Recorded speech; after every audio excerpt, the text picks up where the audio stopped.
This is Geometry Dash, and apart from the 22 main levels that there is something called the Create tab.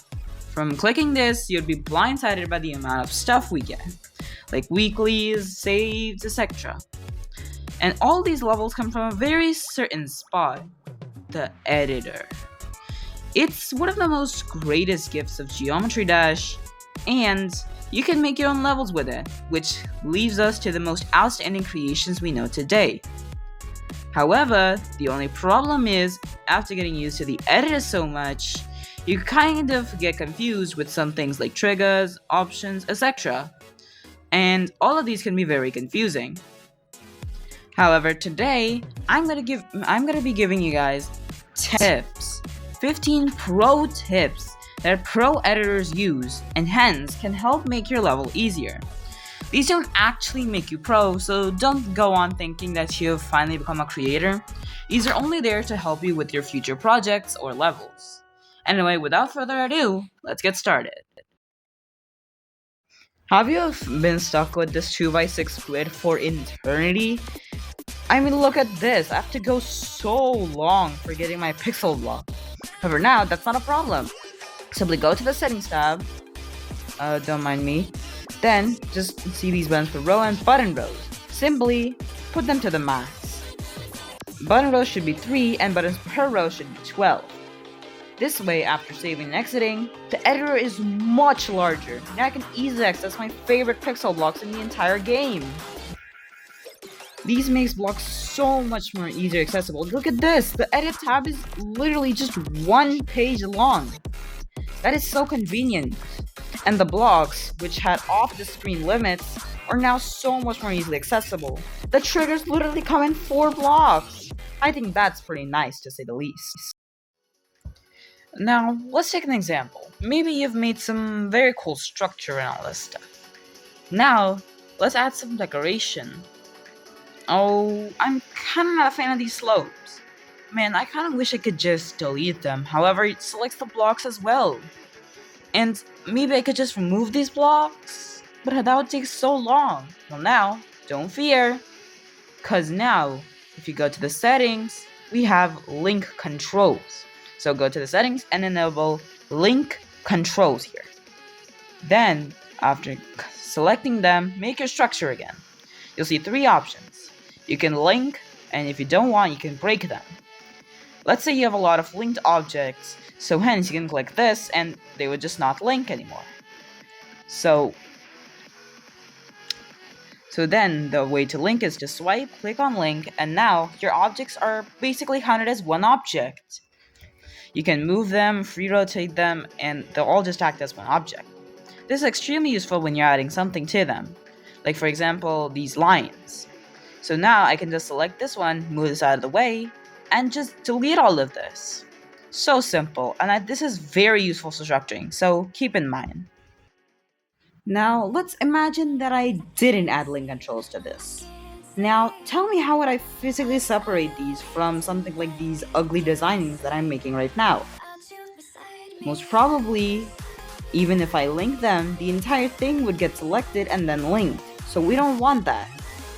And we would have to simply take them out one by one. However, that's no problem. Simply, we go into the pause menu, then on the right and the left hand corner, we see the select filter.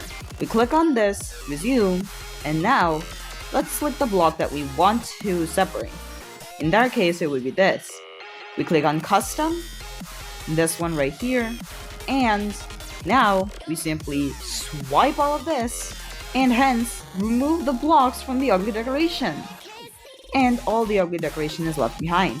Also, one more thing, if you are using this, make sure to remove your custom. This makes sure that other things can also be selected, otherwise you'd be very confused.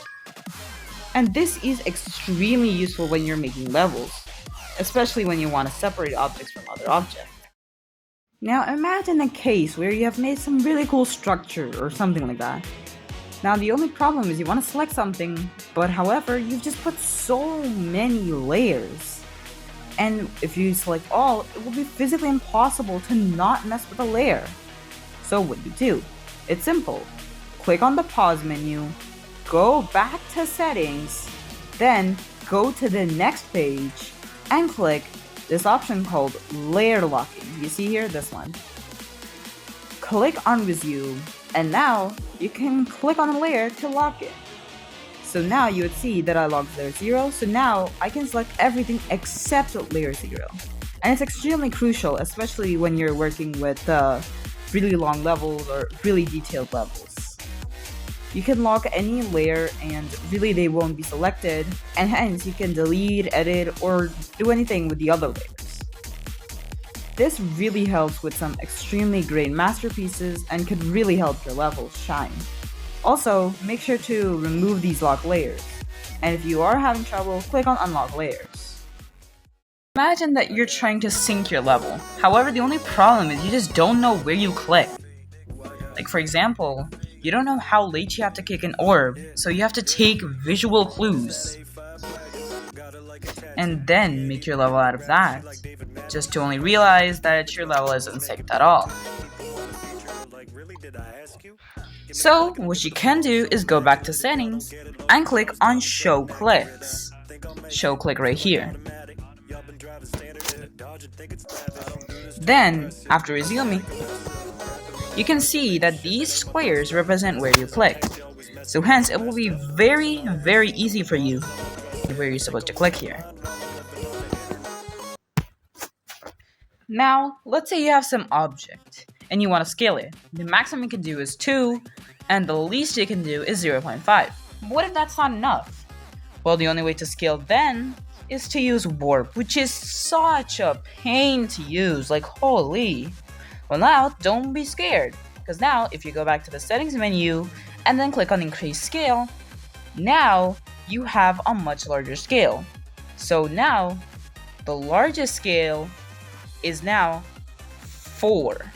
And the small scale is now 0.25, which is a very good way to optimize your levels. Alright, so let's imagine you've placed a move trigger in your level, however, you have absolutely no idea when the object will reach its final position. So, in this, the only case would be that you would have to keep on experimenting with move time for the move command. However, this takes pretty long, and really, let's be honest, we don't have time for just understanding how long this object will take. So what do? We go to the pause menu, click on settings, and we click duration lines, right here on the left hand corner. Clicking this would give this move trigger a little line.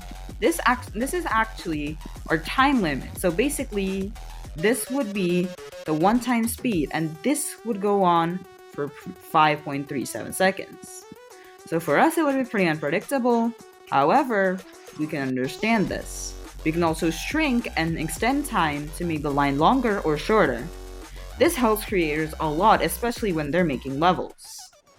Imagine that there is a color that you kind of really like, and now you want to do this with the other blocks.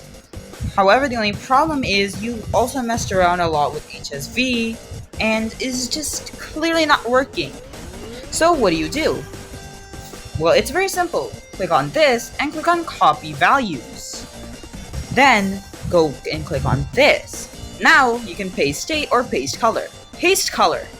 This way you get the exact same color that you kind of wanted.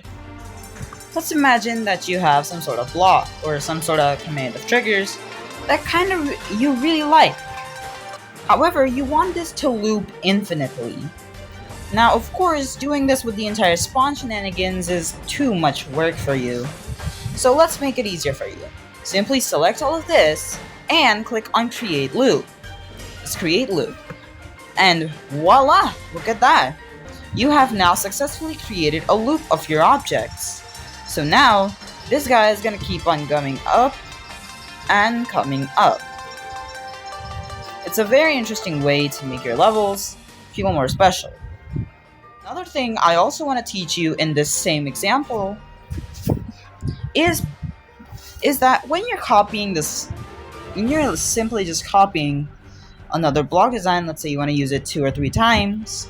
However, the only problem is they both go at the same time, and sometimes the triggers just affect them.